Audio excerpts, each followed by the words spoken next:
Mal podemos desempeñarnos en el mundo de hoy y mal podemos proyectarnos hacia el futuro. ¿Qué pasa en Venezuela? Luchamos contra imperios, nosotros somos presa de imperios. Eso es inducir la amnesia en una sociedad. Todo país, queramos o no, se construye contra otro. La guerra de independencia más sangrienta de América es la de Venezuela. También configuró a Venezuela como un petroestado. No es casualidad que el país tenga 30% de su población viviendo fuera del territorio nacional. Solo es comparable a Siria o Ucrania. El grupo que toma el poder en el siglo XXI en Venezuela sabía que iba a tener conflictos con las democracias. La democracia liberal genera en su seno líderes que luego se convierten en gente autoritaria, totalitaria. ¿Cuántos países, cuántos petroestados son democráticos? Los Estados Unidos han decidido que no van a permitir que en el Caribe un país vaya a tener este nivel de influencia de potencias que no son americanas. Sobre todo Rusia, China, Irán. Los estados no son los que mandan, sino que hay unas élites mundiales que guían más o menos por sus intereses los estados. Vemos todo el conflicto que hay con el tema de la Unión Europea, ahora está el tema de Groenlandia, etc. La primera visita que hizo Marco Rubio como jefe del Departamento de Estado no fue a Bruselas, ni a Shanghái, ni a Tokio, ni a Beijing, fue a Panamá, por el canal. Ahora mismo estamos en terreno de nadie. Bienvenidos a nuestro podcast Contra la Leyenda Negra, que es un nuevo canal que hemos abierto en nuestra asociación Héroes de Cavite. ¿Qué vais a encontrar aquí? Vais a encontrar historias de la historia apasionantes al respecto de lo que muchos hispanoamericanos hicieron una gesta maravillosa por la que se consiguieron casi 14 millones de kilómetros, algo que jamás se ha visto. Historias apasionantes de personas, de hombres, mujeres, con sus claros, con sus oscuros. Y sobre todo tiene una importancia enorme porque en este canal descubrirás lo que es muy importante, son tus raíces, tu identidad, y creo que esto a día de hoy es muy importante. Dicho esto, vamos a dar la bienvenida. Hoy tenemos la inmensa suerte de contar con el profesor Miguel Ángel Martínez. Miguel Ángel, bienvenido, bien hallado. Muchísimas gracias por participar con tus conocimientos en este nuevo canal. No, bueno, muchas gracias a ti, Antonio, y a Héroes de Cavite por esta oportunidad de conversar aquí sobre temas que nos interesan a todos los que amamos y defendemos un poco la idea de la hispanidad. Muy bien, pues ¿quién es Miguel Ángel Martínez? Miguel Ángel Martínez es muchas cosas. Tú te defines a ti mismo como politólogo. Desafortunadamente, sí, nadie es perfecto. Entonces, bueno, eso es lo que me ha tocado hacer en la vida y efectivamente estudié Ciencias Políticas. Bueno, eres licenciado por la Universidad Central de Venezuela, tienes un doctorado por la Universidad Complutense de Madrid y además tienes la faceta de escritor. De hecho, has escrito un libro. Sí, bueno, un libro que viene de mi tesis doctoral y bueno, de muchos años de trabajo en plano de la ciencia política, concretamente en Venezuela. Yo soy, como tú has dicho, venezolano, de orígenes españoles e italianos también. Pero bueno, nos ha tocado una realidad compleja en Venezuela en este siglo y un poco los libros van por esa línea. Los libros, artículos y lo que me ha tocado escribir. Por lo que he leído es un libro interesante porque empieza hablando por una palabra que nosotros estamos conociendo en nuestra realidad en España, que se llama el apaciguamiento. Es importante. Bueno, estaría bien echarle un vistazo a ese libro. Pues me gustaría que nos contases quién es Miguel Ángel Martínez, sus actividades profesionales en la actualidad. ¿Qué haces en la actualidad? Bueno, yo he sido fundamentalmente en la faceta profesional profesor de Ciencias Políticas en varias universidades en Hispanoamérica. Y bueno, más recientemente también consultor político. Esencialmente me he dedicado a esto, he trabajado también con algunas fundaciones, centros de pensamiento, divulgación de algunos temas. Esencialmente eso es a lo que me dedico. Incluso colaboras con una asociación de Hannah Arendt, que la verdad es bien interesante. Sí, yo creo que es una pensadora muy interesante para comprender lo que ha sido el siglo XX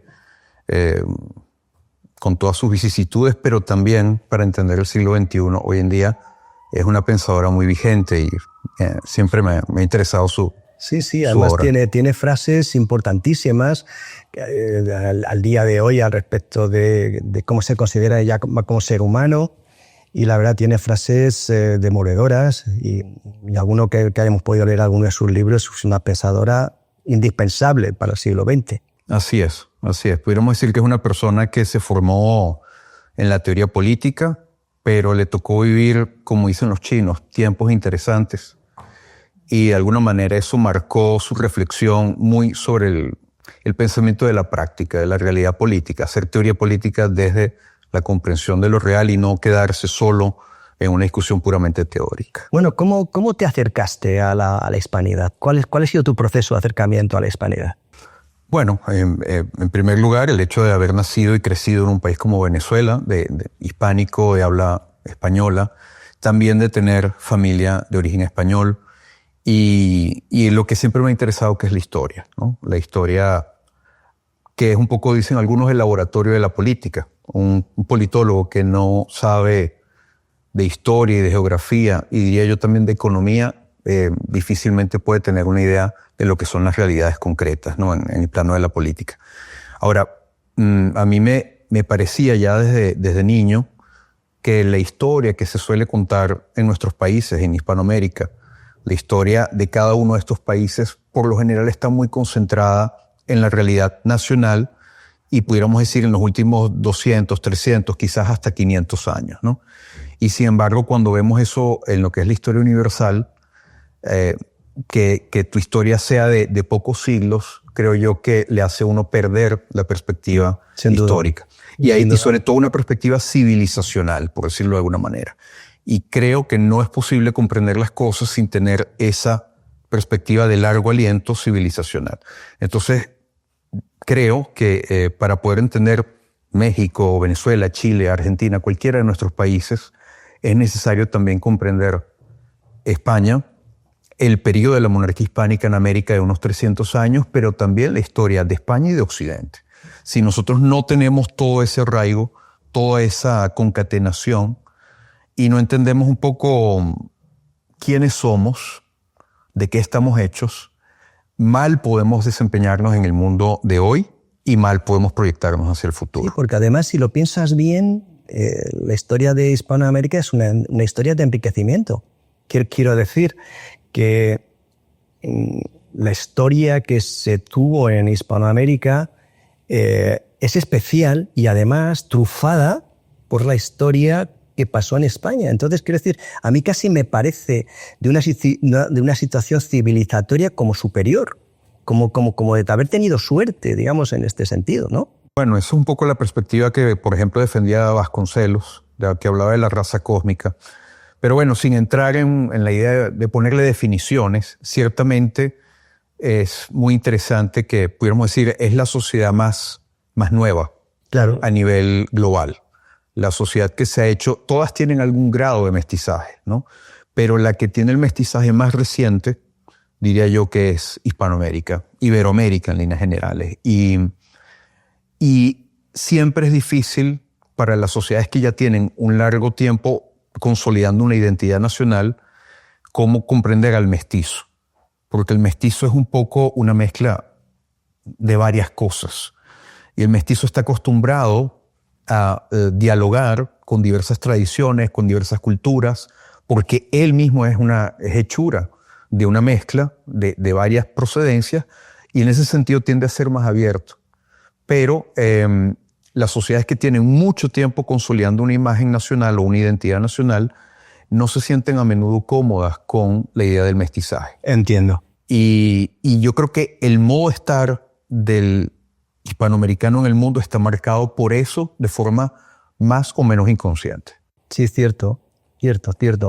Las personas que hemos viajado a Hispanoamérica, no sé si, me imagino que es tu experiencia también con España, cuando llegamos, de alguna manera nos sentimos, gracias a la lengua, como si estuviéramos en casa. O sea, es decir, como si hubiéramos llegado a algún lugar que nos acoge, de alguna manera. Y esa es la propiedad que tiene la lengua, ¿no? Así es. la lengua y que es el instrumento del vehículo del pensamiento, de la comunicación, de los referentes comunes, y luego tantos elementos culturales, ¿no? Yo a veces cuando me consigo algún hispanoamericano que siente que hay una distancia muy grande entre lo que es España e Hispanoamérica, yo le digo, pásate por la Feria de Abril un día y cuando llegues ahí y empieces a hablar con la gente y te tomas un rebujito y empiezas a echar chistes, me vas a decir si no somos lo mismo o si no estamos profundamente relacionados, ¿no? Bueno, a mí de la charla esta que diste hay dos cosas que me llamaron mucho la atención, que es la tecnología y el urbanismo. Sí, y ahí diría yo que también se ve no solo la continuidad entre España y Hispanoamérica, sino también entre España y Roma, ¿no? Roma como origen de lo que... Yo creo que incluso la idea de Hispania y por lo tanto de España en gran medida es una idea romana, ¿no? Y la identidad hispánica para mí, sin la forma de ver el mundo de los romanos, bueno, de los griegos también, ¿no? Pero sobre todo de los romanos, yo diría que España es muy difícil de entenderse a sí misma. Y el modo de la, vamos a decir, civilización grecorromana de estar en el mundo es la polis. Es esa división entre el espacio humano y el espacio, vamos a llamarlo, el cosmos exterior, en donde no rige el logos como lengua que permite hacer cognoscible el mundo.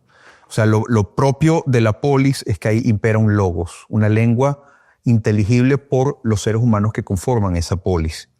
Y efectivamente, la forma de la España cristiana de ocupar el territorio era fundar o repoblar ciudades. Ciudades que además, cuando se hacían en América, seguían tradicionalmente el trazado del campamento romano en cuadrícula, en damero, porque hasta en ese sentido lo típicamente español está profundamente imbuido del pensamiento romano, que además también estaba en la lengua y en la religión, ¿no? Que son como los dos grandes principios vertebradores de toda esa expansión española en América. Querría preguntarte por algo que a mí me resulta difícil de entender. Yo tengo, digamos, la costumbre, además me gusta relacionarme con gente de Hispanoamérica, pero se me hace muy difícil relacionarme sobre todo con México. Yo tengo en Facebook tengo un grupo que se llama Platiquemos de México. Además, cuando digo México les molesta mucho, es México, de alguna manera. Y aunque la conquista en Venezuela, ya hablando de Venezuela, fue diferente a la de México, es decir, la conquista de Venezuela fue más lenta, se demoró casi un siglo en un momento determinado. Como venezolano, yo no sé si tú tienes, al respecto de este periodo, el mismo pensamiento, mejor dicho, no tú, digamos, la sociedad en la que vives.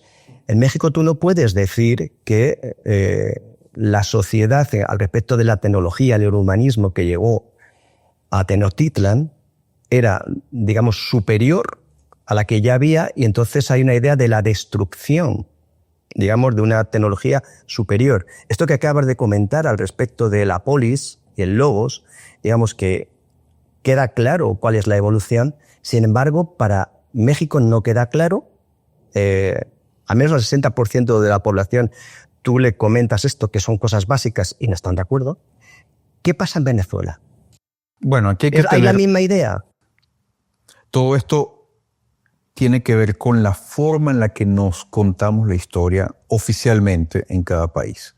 Evidentemente, la historia se aprende en primera instancia en la escuela, de acuerdo con un pensum que aprueban unas personas a nivel del Estado. Y por lo tanto hay una elección a la hora de decidir qué tipo de historia nos vamos a contar. Pero esto es sumamente delicado, porque dependiendo de la historia que te cuenten, tú te vas a identificar, tu identidad va a tener que ver con una imagen o con otra. Igual que un niño.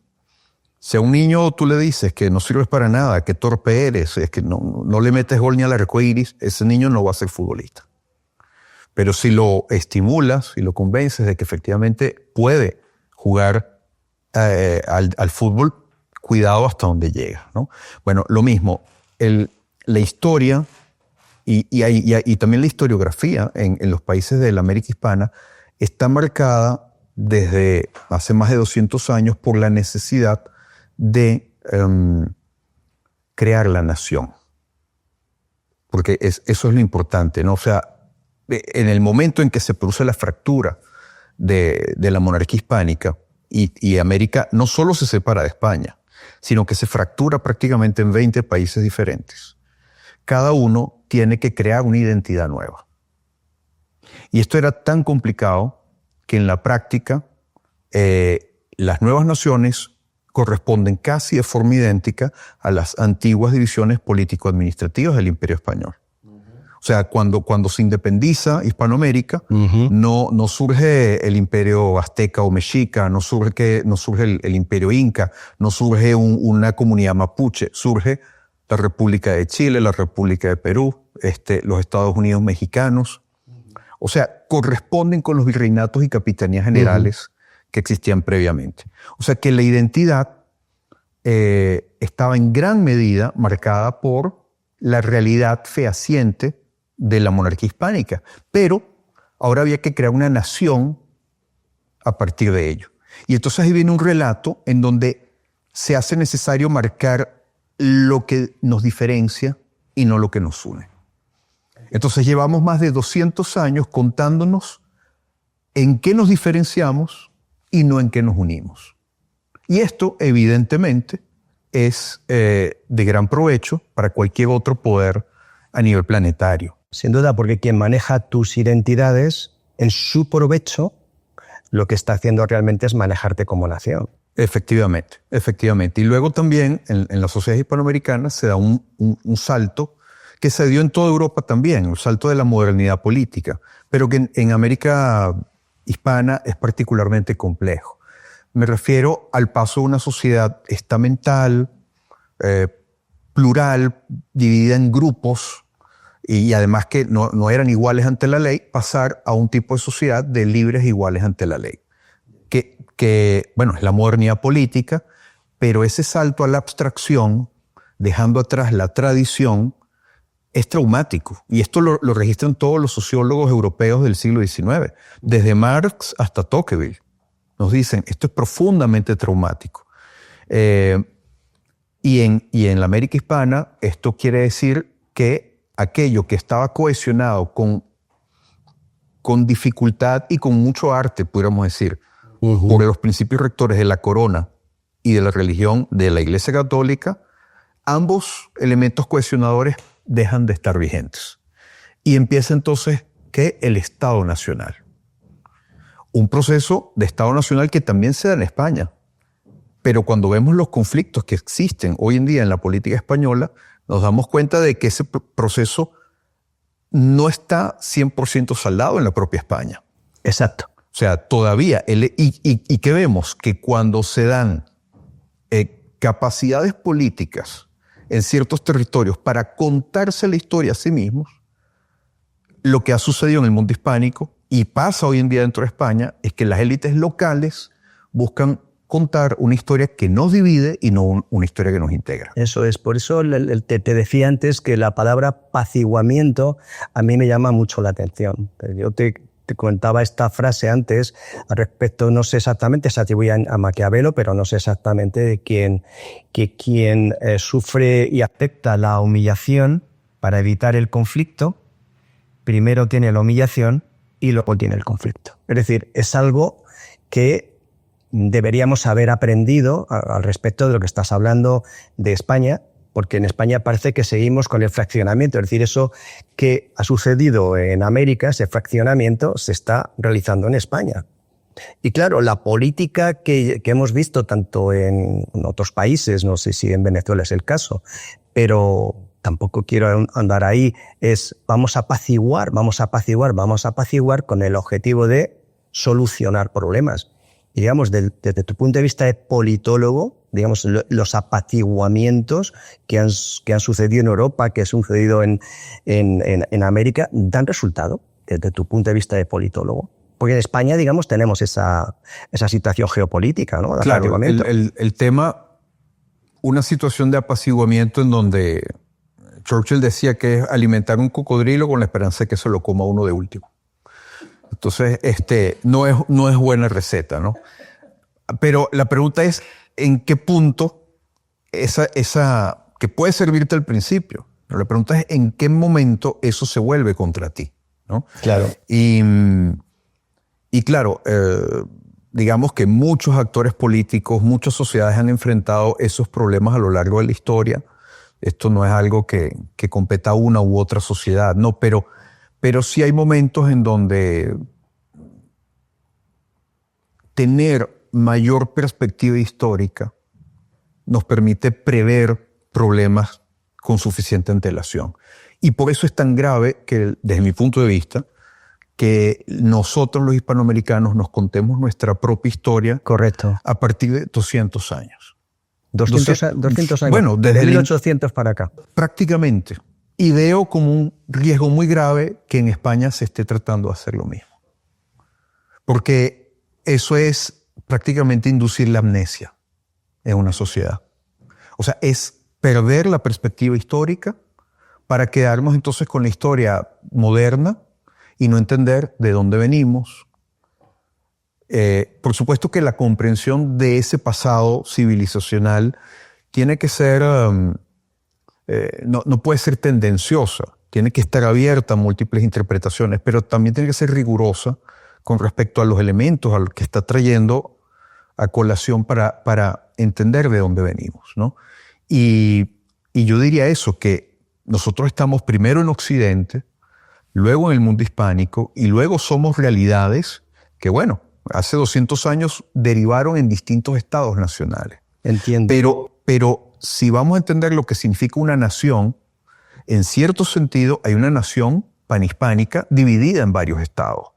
Sí, esa es la visión muy interesante. Lo que pasa es que a veces a mí me ha dado la impresión de que estamos jugando en este juego, en este tablero político, con la mano derecha, según lo que acabas de decir, nuestra mano derecha atada a la espalda, ¿sabes?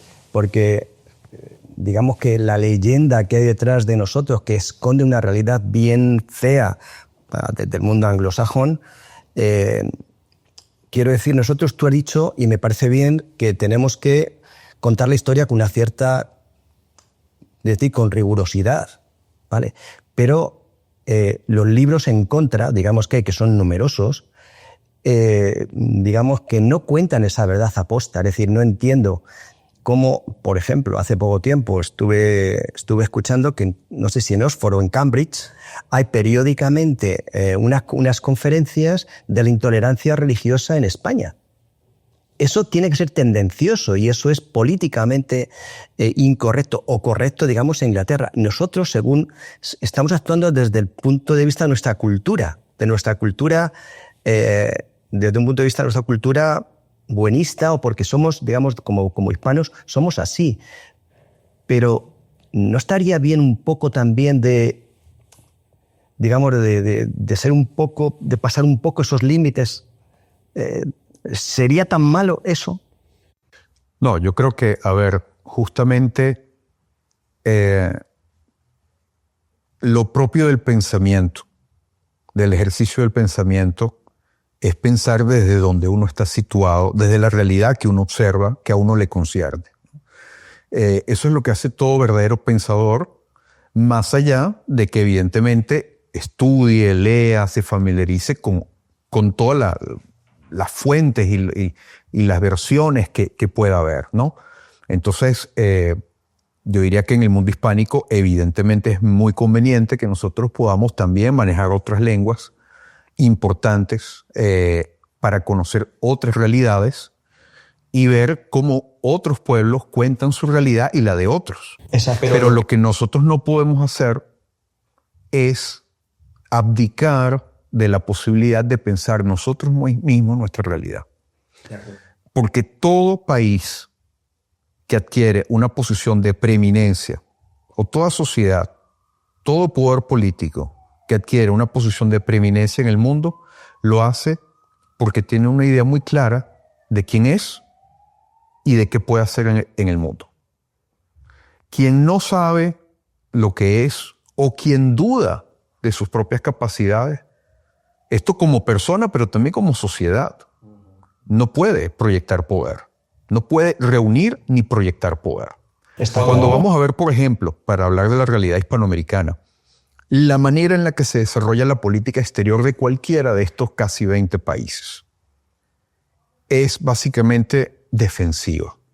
Porque su relato es: nosotros luchamos contra imperios, nosotros somos presa de imperios, nosotros nos tenemos que proteger de cualquier cosa que venga de afuera.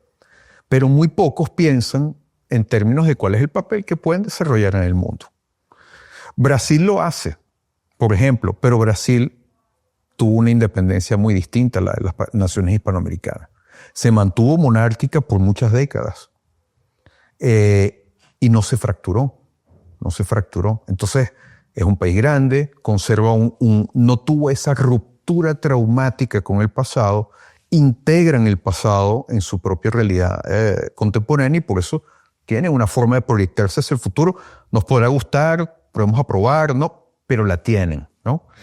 En Hispanoamérica yo diría que es muy difícil encontrar esto. Quizás Chile en algún momento de su historia es un país que se constituyó bastante bien. Por eso ha tenido casi siempre gobiernos, digamos, democráticos en el marco de la república que fundaron y ha logrado ganar guerras en el exterior. Pero en la realidad de casi todos los demás países es que son países azotados por divisiones internas que les hacen perder poder en el concierto de las naciones, en el plano internacional. Y lamentablemente España, como se desgaja de la monarquía hispánica, por así decirlo, de esa gran monarquía que estaba a los dos lados del Atlántico, al mismo tiempo que se fractura los reinos americanos, España todavía está en un debate inconcluso acerca de quién es, qué somos, dónde debemos estar. Un país así siempre sigue a otros y difícilmente puede liderar su propio destino y el de otros países. Ya, pero tú como politólogo, yo a veces me hago preguntas que no tienen respuesta, ¿no? Porque por un momento tú te debates respecto de elegir un enemigo exterior contra el cual tienes que funciona siempre una cuestión así, contra el que luchar, contra el que se tiene una referencia, pero por otro lado tienes la carencia intelectual de ser justos. Como acabas de decir hace un momento, todo país, queramos o no, se construye contra otro. Esa es la verdad. O sea, es decir, Francia se construye contra Inglaterra, Inglaterra contra España. Digamos, todos los países hacen eso de modo legítimo. Entonces, a veces tú sientes cosas como agresiones que no son más que el devenir normal de una serie de países, porque, digamos, en esa, queramos o no, en esa, no quiero llamarlo guerra, pero en esa guerra vivimos, ¿no? Es así. Y bueno, y ese es justamente el problema que hay detrás de la historia de España y de la manera en la que España se ve a sí misma. La realidad de que esa monarquía hispánica llegó a ser tan grande, tan poderosa en los siglos XVI y XVII, que son demasiados los estados nacionales modernos en Occidente que se configuraron contra España. Entonces tenemos a 20 países hispanoamericanos que su relato oficial, por decirlo de alguna manera, está hecho en esos términos. Pero además tenemos los primeros estados nacionales europeos, Francia, Portugal, Inglaterra, en gran medida también Países Bajos. Sí. En gran medida, la creación del Estado Nacional fue la respuesta que consiguieron esos monarcas, muchas veces a través de la reforma religiosa, para sustraerse al poder del papado, poder, vamos a decir, eclesial del papado y el poder temporal de la monarquía española. Entonces, mientras que España, al ser el imperio en esa época, funcionó bien bajo otros códigos que no eran exactamente el Estado Nacional moderno. Era una integración de reinos que, como fue funcional, demoró en el tiempo esa transición a un Estado nacional al estilo de otros países europeos. Pero justamente por eso, y por no tener plenamente resueltos esos dilemas internos, es que nosotros consumimos la leyenda negra que bueno, que yo no diría que sea necesariamente deliberado. Yo creo que hay lo deliberado y está lo que es costumbre. Entiendo. Pero esa combinación hace mucho daño a España y a los países hispanoamericanos porque el trauma, y esto quien lo he visto que lo ha escrito mejor fue Octavio Paz, hablaba del trauma del mexicano que justamente por contarse la historia como se la cuenta, no puede tener una identidad funcional en el sentido de que si nosotros venimos de una especie de crimen, de pecado original, difícilmente podemos nosotros ser funcionales. Miguel Ángel, ¿hablamos de Venezuela? Le echamos un vistazo a Venezuela, cómo estamos hoy, cómo va, de dónde venimos y el futuro. Mira, yo quiero hablar muy poco de la historia. Digamos, la historia está que muy poco. No, pero sí quería situar al espectador diciendo que yo lo que he leído de Venezuela la convierte en algo muy especial.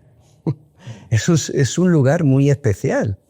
Hemos hablado de los virreinatos, que hubo 4 en Hispanoamérica. Sin embargo, Venezuela era algo especial dentro de esos virreinatos. Es decir, se fueron creando ciudades, como hemos hablado antes, urbanismo, luego se fueron creando provincias. Después de esas provincias se construyó una capitanía general. Perteneció en parte al virreinato de Nueva Granada, de ahí se salió, y luego en 1811 pues ya sabemos que empezó la independencia. Pero lo que me hace, de verdad, me lo hace especial es que fue un territorio que fue muy importante para la corona española. Sí, bueno, digamos que hay varias cosas que marcan esa génesis de Venezuela como un territorio, ¿no? En primer lugar, es el nombre que tenía, el primer nombre que recibió fue el de Costa Firme. Costa Firme, porque efectivamente Colón es el primer sitio de la América continental al cual llega Colón y llega más o menos hacia las bocas del río Orinoco, que hoy en día es el tercero o el cuarto por caudal a nivel mundial. Y cuando ve esa cantidad de agua dulce, dice, esto no es una isla, aquí estamos en algo muchísimo más grande, ¿no? Y claro, en gran medida, la realidad de Venezuela está marcada por ser el primer lugar al cual llegaban los buques europeos por las corrientes, los buques a vela, durante esos 3 siglos, XVI, XVII y XVIII, al continente americano. De alguna manera, esos puertos de la costa venezolana son los primeros en los cuales era posible atracar y reabastecerse de agua potable y de carne salada y de las cosas que se necesitaban para la navegación. De hecho, durante ese periodo, Venezuela también va a tener un comercio con diversas islas del Caribe para suministrarles sal, carne, etcétera, ¿no? Pero el Caribe justamente también va a ser, no va a ser solo hispánico. Luego llegan holandeses, británicos, franceses, daneses. Entonces se convierte en un crisol de culturas y de intercambios. Los portugueses vendían esclavos traídos de África. Entonces se convierte en un sitio de profundo mestizaje. Luego, sin embargo, en Venezuela no había ninguna civilización amerindia, digamos, que tuviera ese nivel de complejidad que tenían en México o en Perú, por poner un par de ejemplos. Entonces, paradójicamente, la ocupación hispánica del territorio va a ser mucho más lenta, porque en contra de lo que se suele decir, esa conquista se hizo generalmente mediante alianzas con pueblos locales. Dado que México, el centro de México estaba mucho, o Perú, estaban mucho más densamente organizados, esas alianzas políticas eran mucho más funcionales. Mediante pactos se podía controlar muchísimo más territorio. Entiendo. En cambio, Venezuela había que ir espacio geográfico por espacio geográfico. Un siglo, por lo visto, tardaron, digamos, en... Y más. O sea, porque Venezuela va a ser básicamente, los asentamientos van a estar siempre, los principales son los que dan a la fachada caribe. Pero luego el propio río Orinoco es una forma de entrar hacia el hinterland, ¿no? Hacia las zonas más internas. Pero el gran obstáculo siempre fue la falta de población y el paludismo, las enfermedades tropicales, ¿no? Las leyes de Indias decían, entre los consejos que daban a los conquistadores españoles era que al fundar ciudades se fijaran que no fueran ni muy caliente ni muy frío el clima. Curioso. Que buscaran sitios donde había población, donde hubiera viejos. Qué Que curioso. mantuvieran todos los dientes. Y Que mantuvieran todos los dientes. sí, claro, porque quiere decir que ahí había buen agua, buen alimento, que se podía vivir, etcétera. Pero que si el clima excedía para un lado o para el otro, mejor que fuera más frío. Entiendo. Porque era más salubre. Y es interesante, uno ve Castilla y después se imagina parte del altiplano andino o en México y hay un clima seco, cálido o fresco, pero seco, que recuerda en gran medida el Chile central también, el Valle del Chile central es parecido. Venezuela, en cambio, era muy húmedo y tenía enfermedades tropicales y eso dificultó mucho Ahora, el asentamiento realmente fuerte fue lo que hoy en día corresponde a Colombia. Por eso Colombia se convierte en el tercer virreinato. Y Venezuela, mucho más tarde, se va a convertir en capitanía general. Las capitanías generales tenían la función de estructurar un territorio para proteger, porque lindaban con un virreinato. Y la Capitanía General tiene esa misión, digamos, de preservar militarmente un territorio que amenazaba la integridad del virreinato de Nueva Granada. Lo mismo la Capitanía de Chile con respecto a Perú o la Capitanía de La Habana o de Guatemala con respecto al de México. Entonces llegamos al día de hoy. Entonces la idea es, te pregunto así someramente para luego entrar en más profundidad. ¿Qué ha pasado? ¿Qué está pasando en Venezuela hoy? Bueno, la historia de la Venezuela independiente como Estado nacional, pudiéramos decir que al igual que otras naciones hispanoamericanas, fue bastante exitosa en la implantación del Estado nacional. O sea, los Estados nacionales que se crearon a partir de ese momento, rápidamente fue una identidad que cuajó. Y esto, digamos, en buena parte a costa de lo que era el papel de la Iglesia Católica, que era un ordenador de la monarquía hispánica en muchos aspectos, sobre todo en América, y por supuesto de cierta estabilidad política. Porque al haberse conseguido esto a través de guerras, sobre todo en Venezuela, la guerra de independencia más sangrienta de América es la de Venezuela, que pierde casi un tercio de su población. Caramba. Bueno, esto es un trauma. Es un trauma. Venezuela además pierde, a diferencia, por ejemplo, de lo que sucedió con Colombia o con Chile, Venezuela pierde a sus élites, pierde toda la clase dirigente del país. Y mientras más militar era la resolución de ese conflicto, mayor fue el poder luego de caudillos, de hombres de armas, que se disputaban el poder de una u otra manera. Entonces, de alguna manera la historia de Venezuela ha estado signada por esa realidad. Sin embargo, en la segunda mitad del siglo XX se consolida durante 40 años un periodo democrático que, no obstante, tiene que sufrir varios golpes de Estado y finalmente vuelve a caer en manos de un grupo militar. O sea, de un grupo militar que también que reúne dos grupos. Reúne un grupo político, la izquierda revolucionaria, con las Fuerzas Armadas y genera un proyecto político que de ahí hasta hoy, durante todo lo que llevamos del siglo XXI, según acreditan todos los índices de medición de la democracia en Venezuela ha venido cada vez empeorando hasta ser un sistema muy autocrático, muy cerrado. Bueno, eso, digamos, podemos resumir qué es lo que ha pasado, digamos, hasta el día de hoy.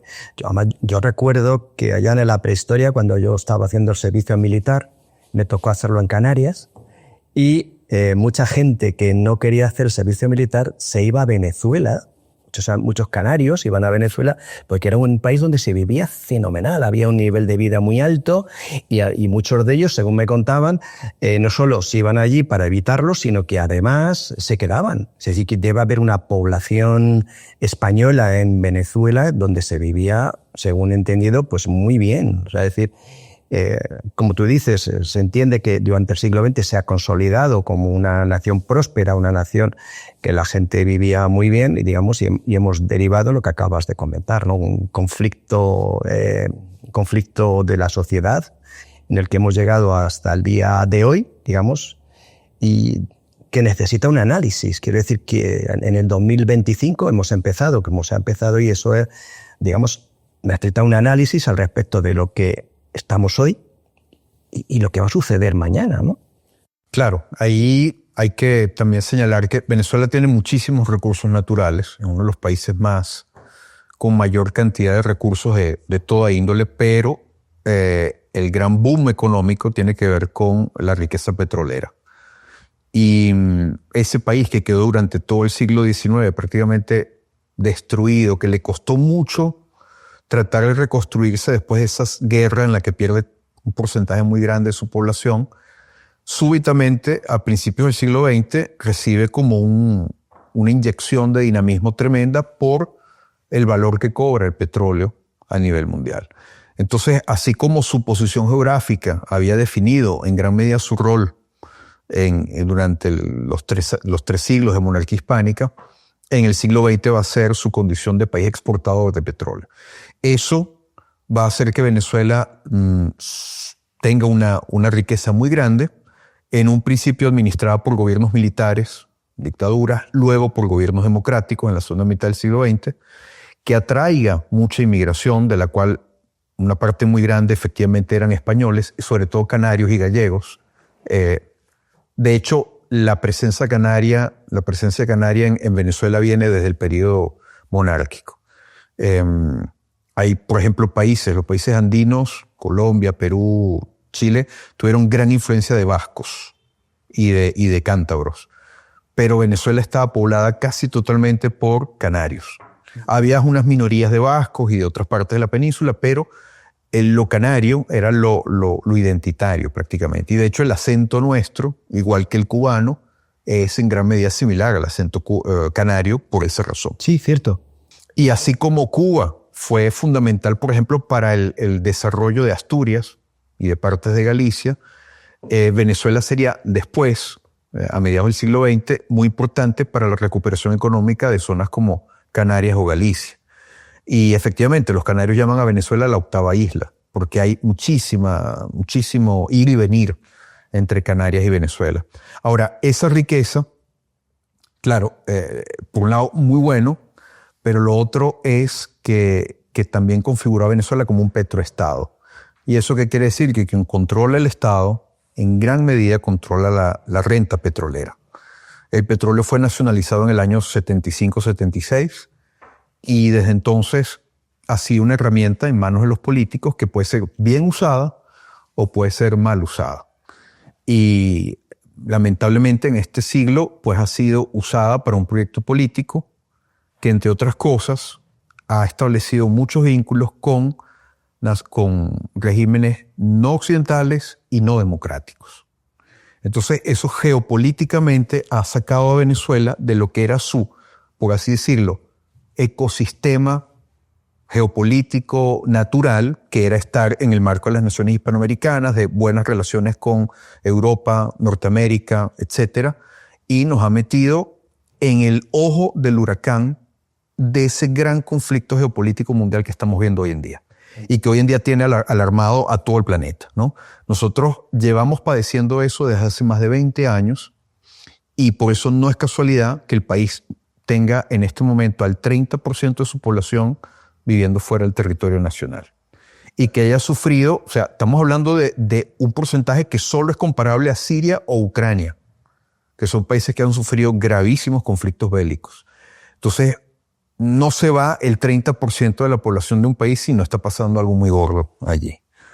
Pensando acerca de la seguridad que sentía el gobierno venezolano entonces, digamos, geopolíticamente no tuvo más remedio que aliarse con, digamos, potencias que podían ser percibidas como peligrosas desde este punto, digamos, digamos, de este lado del mundo. Quiero decir, había potencias expansionistas por un lado y hay otras potencias que están centradas básicamente en teocracias. Entonces la idea es, no se percibió, o sea, para ellos eran más importantes la seguridad que situarse de un modo marginal.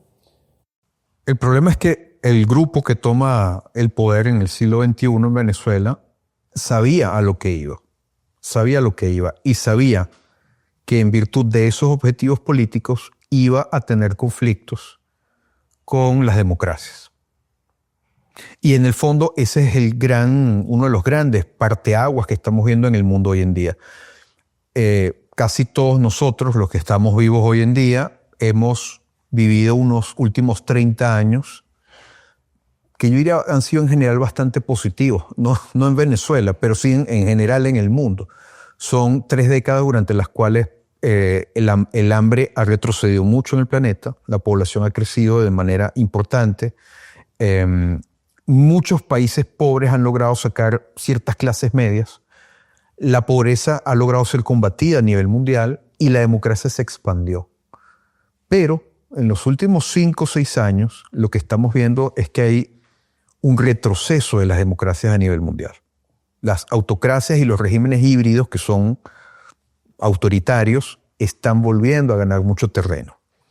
Y en esa dinámica, por supuesto, la democracia sufre en muchos de los países de Occidente porque, entre otras cosas, estas autocracias se ayudan entre sí, colaboran entre sí y recurren justamente a las ventajas que permite la globalización del dinero, de los flujos de personas, de los flujos de ideas, etcétera, para fortalecer dinámicas autoritarias.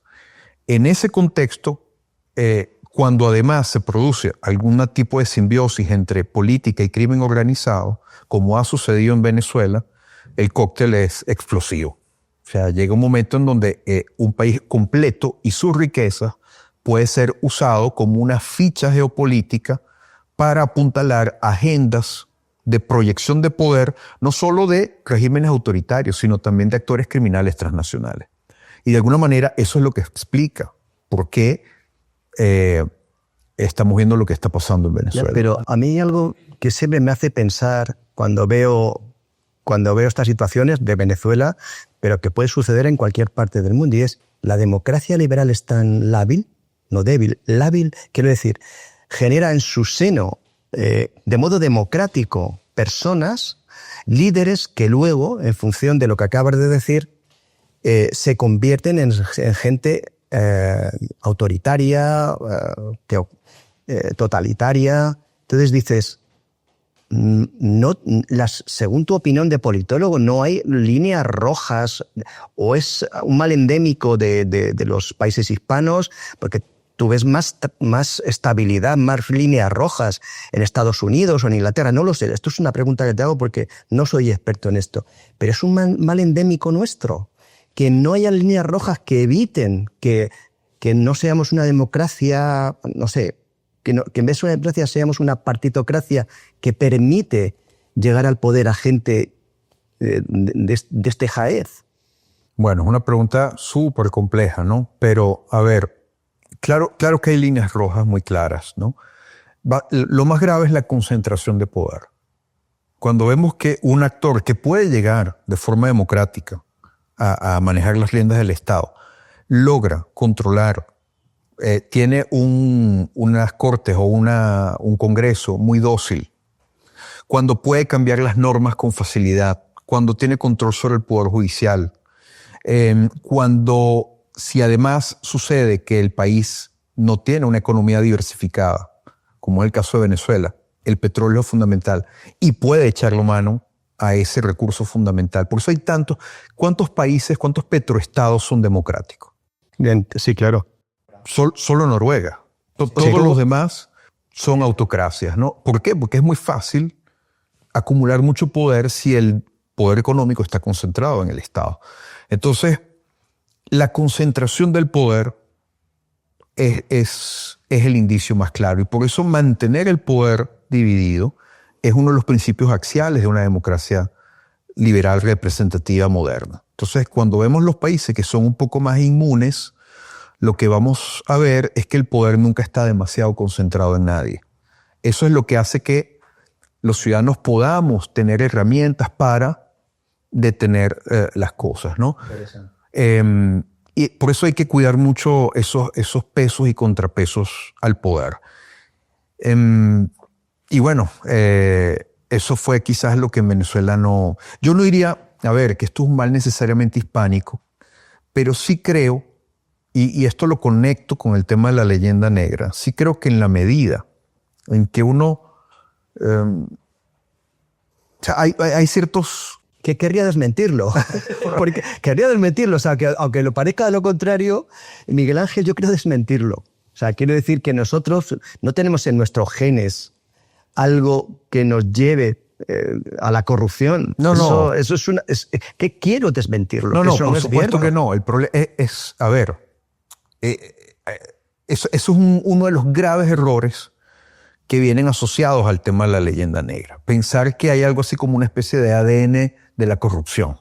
Claro, que nosotros justo. tenemos inoculados en las venas. No, Eso, justo. eso por Dios. Hay corrupción en China, hay corrupción en Suiza, hay corrupción en Rusia, hay corrupción en Estados Unidos.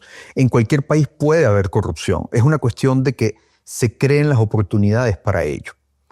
Y esto tiene que ver con diseño institucional, tiene que ver con las buenas prácticas.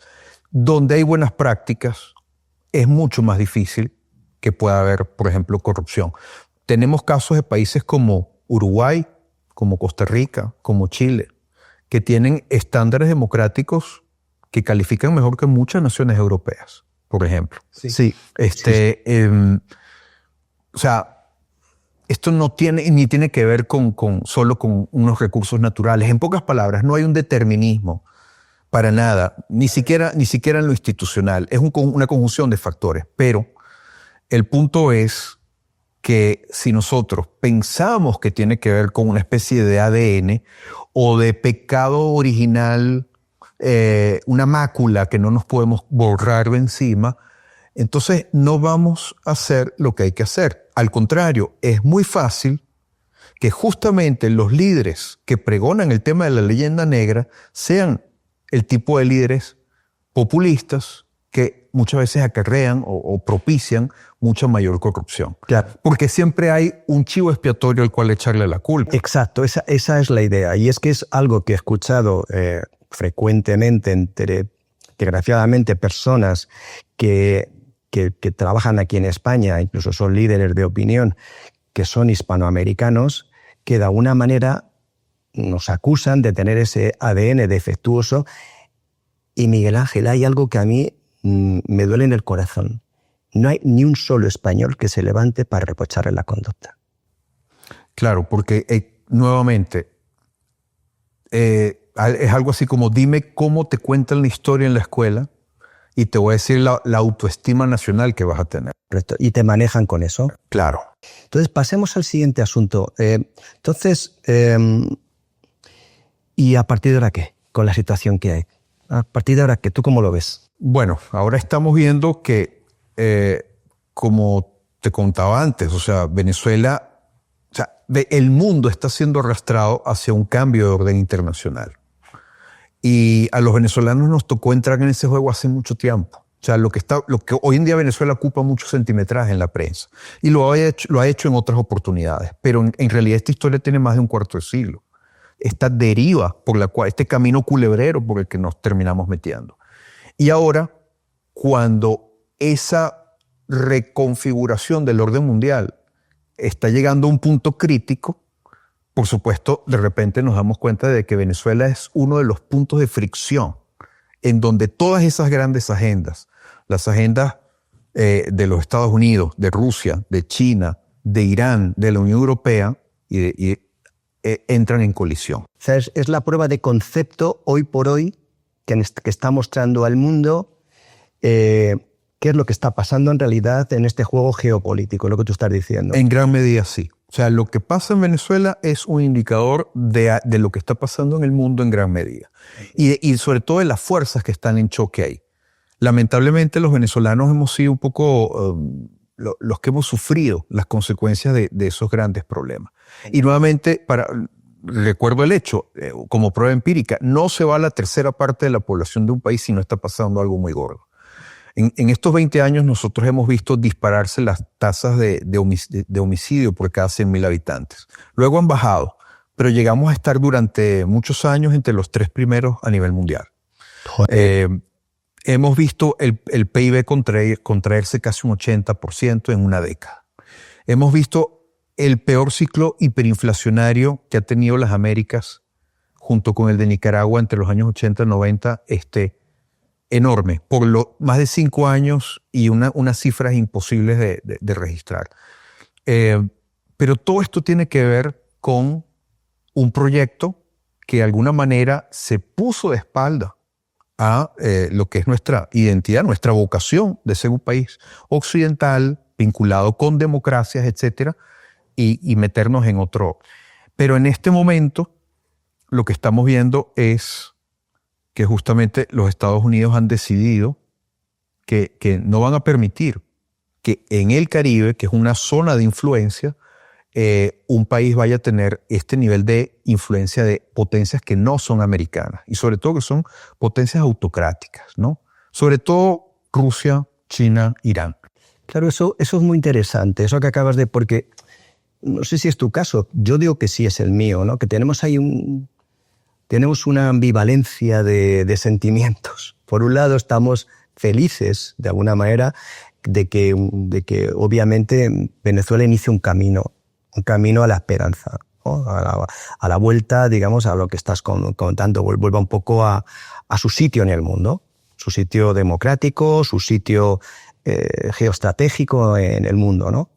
Y felices por esto, ¿no? Por otro lado, hay un sentimiento de tristeza que no hayamos sido nosotros, digamos, el mundo hispano, el que hayamos propiciado, no ahora que ha sido algo, es decir, puntual e intenso, ¿no? El que hayamos dicho, oye, no se pueden pasar estas líneas rojas. O sea, ¿sabes? O sea, por un lado, contentos. Me imagino que no sé si será tu sentimiento como venezolano, como hispano, como politólogo, que digas, oye, alguien ha acabado con esto y vamos a iniciar un camino. Pero por otro lado, ¿no? Deja ahí un poco, ¿no? La sensación de decir, estamos en manos de... Claro, ahí digamos que más allá de la identidad, de los sentimientos de hermandad, de cómo nos contamos la historia, está la realidad cruda y dura del día a día, ¿no? Y esa realidad ha sido muy dura para el pueblo venezolano. Sí, sin duda. Por eso, en la mayor parte de los venezolanos se celebra la posibilidad de que esto efectivamente abra un camino de cambio.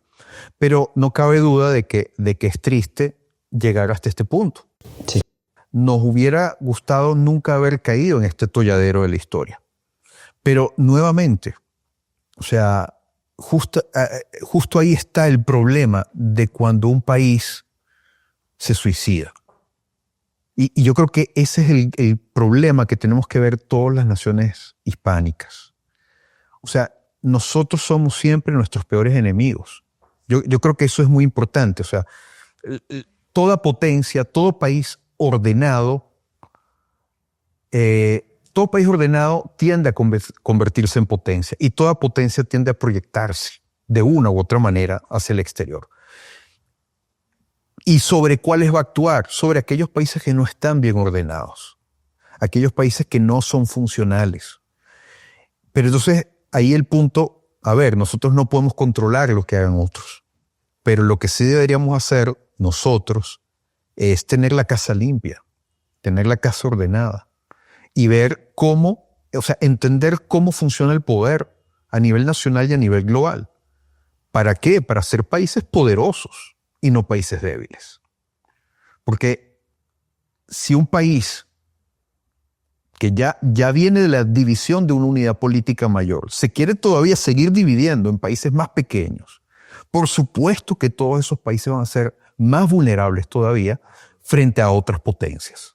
Entonces, más bien nosotros tendríamos que ver dónde están los intentos sólidos, estables, primero de ordenar nuestras casas.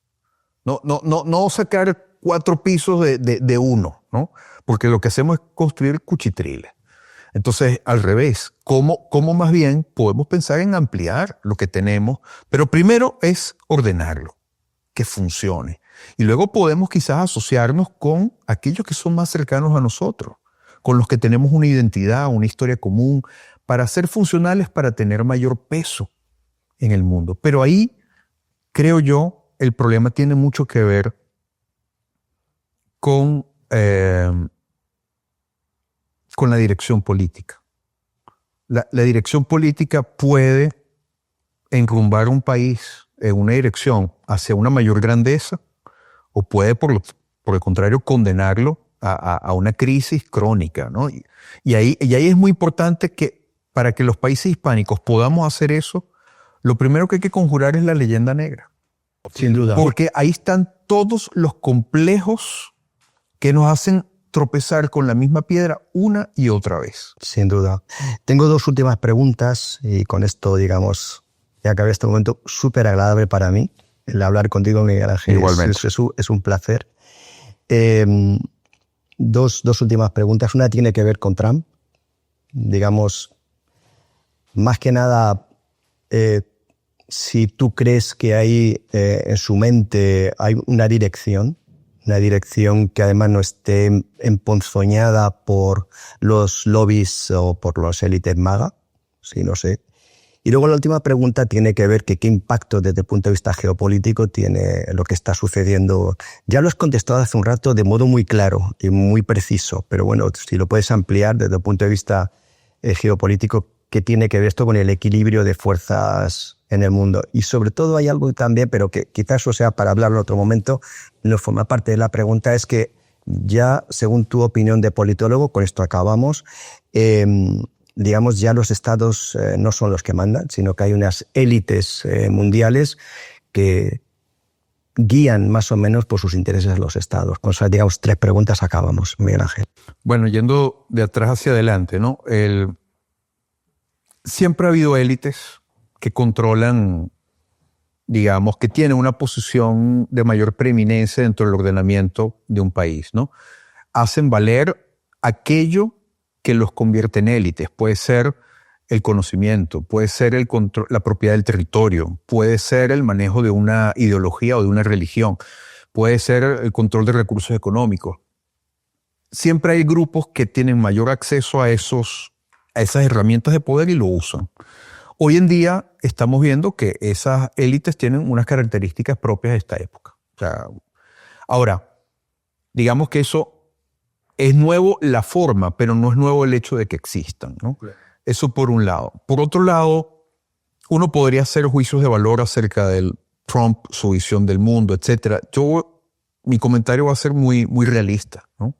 En el sentido de lo que es el realismo en las relaciones internacionales versus los enfoques idealistas, ¿no?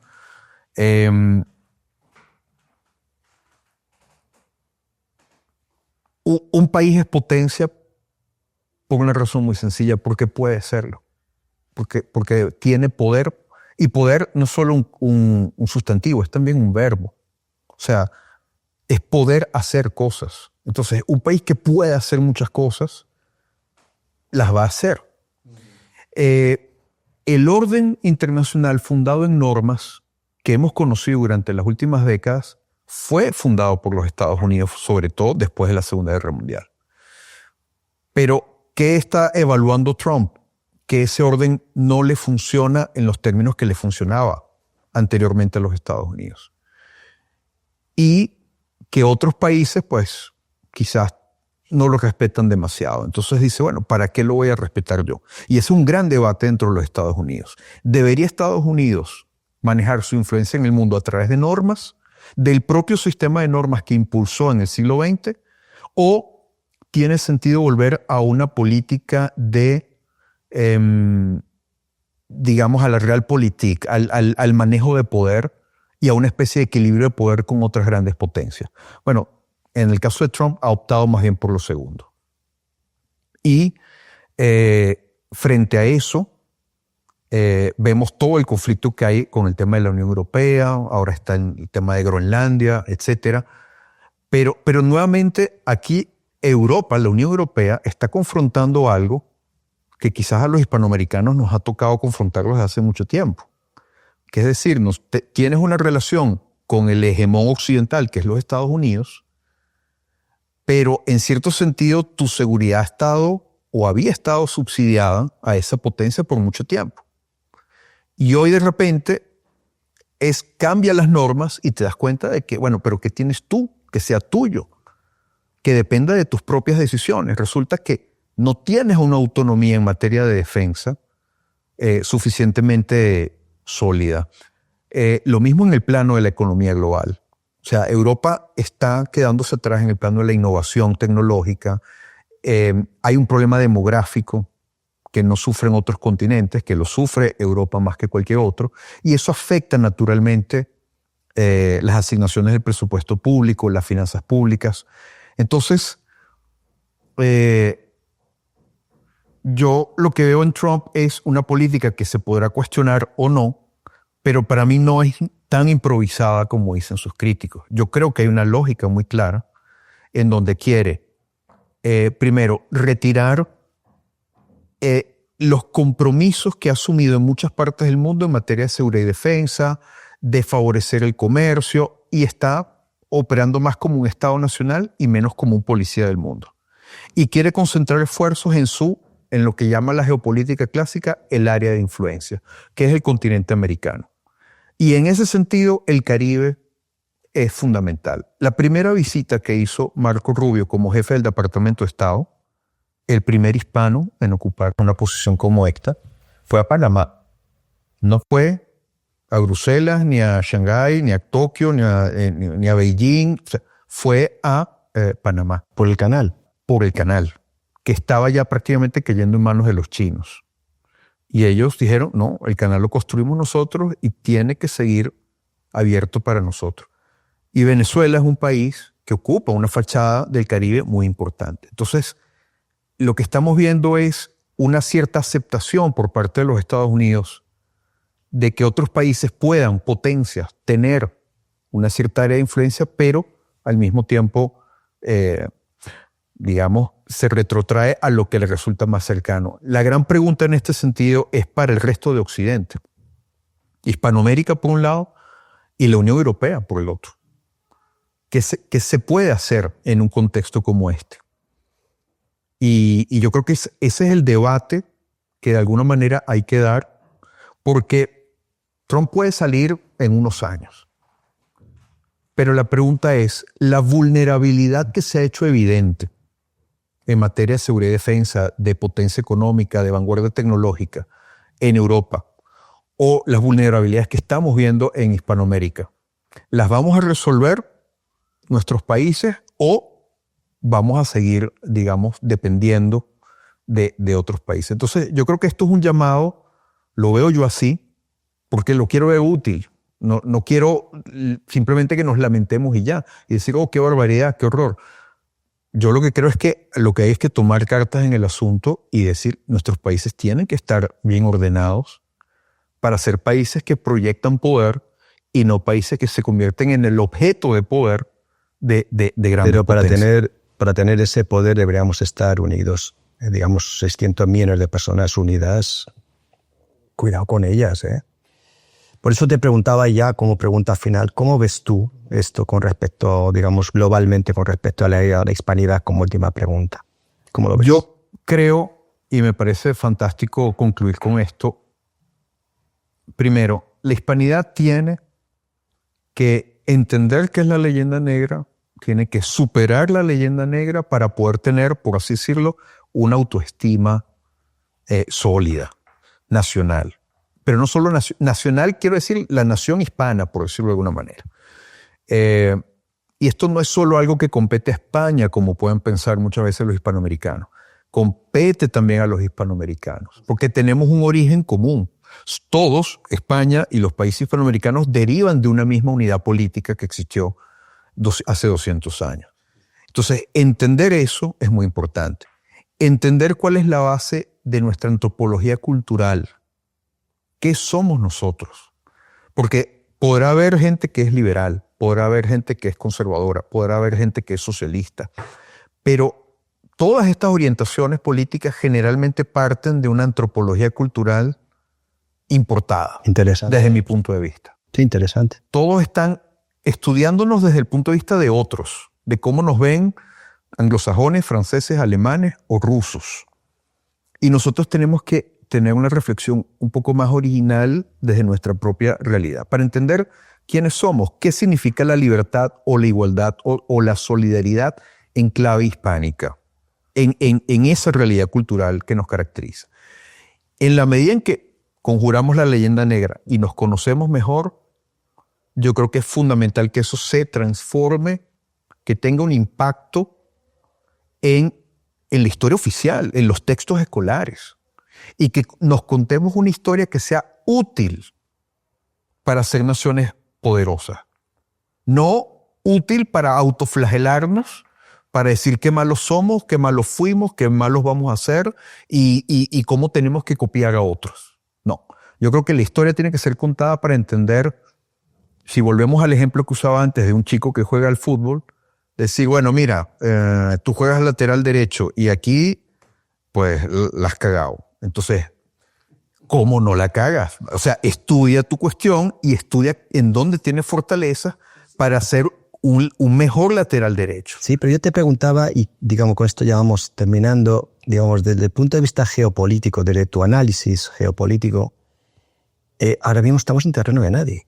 Quiero decir, es decir, tú puedes entender que el mundo hay una parte que es de China, geopolíticamente hablando, y cada vez más parece claro sus objetivos.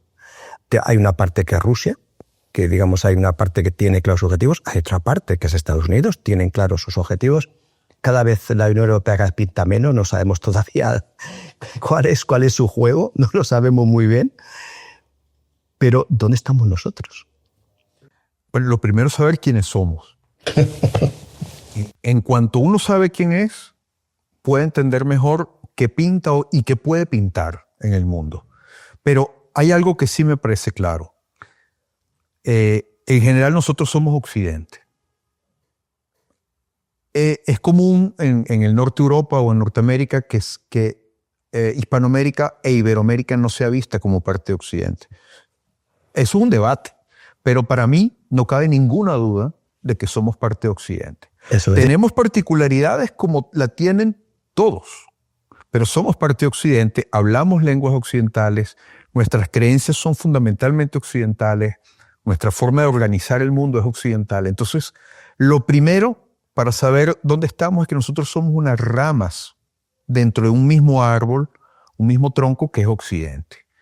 Y en la medida en que podamos entendernos dentro de Occidente, yo creo que estaremos mejor ubicados. Muy bien. Bueno, pues vamos a dar por terminada esta sesión. Muchísimas gracias, profesor.